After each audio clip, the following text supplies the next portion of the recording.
Hello everyone, মাছ ভর্তা খেতে কে না পছন্দ করে? আর তারপর সেটা যদি হয় ইলিশ মাছের লেজের ভর্তা, তাহলে তো কোনো কথাই নাই। তো ফার্স্টে আমি এখানে ইলিশ মাছের লেজগুলো নিয়ে নিয়েছি। এখন একটু হলুদ লবণ মাখিয়ে নিচ্ছি। হলুদ লবণ মাখানো শেষে একটা প্যানে অল্প পরিমাণে সরিষার তেল দিয়ে এবার একে একে মাছের লেজগুলো আমি সুন্দর করে ভেজে নিব। তো আমার মাছ ভাজা শেষ। এখন হচ্ছে শুকনা মরিচটা ভেজে নেওয়ার পালা। এখন আমি কাঁচা পেঁয়াজ কুচিগুলোকে একটু ভেজে নিব। এই তো পেঁয়াজগুলো ভাজা শেষ।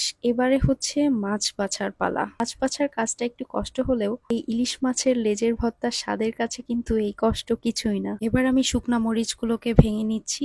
সাথে আমি কিছু কাঁচা পেঁয়াজ কুচি দিয়ে দিচ্ছি, আর ভাজা পেঁয়াজ কুচিটাও দিয়ে দিলাম। শুধু কাঁচা পেঁয়াজ কুচি দিয়ে ভর্তা মাখালে আমার মনে হয় যে একটা পেঁয়াজের স্মেল থেকে যায়, এজন্য আমি কিছু কাঁচা আর কিছু ভাজা দিয়ে একসাথে খেয়ে নিচ্ছি।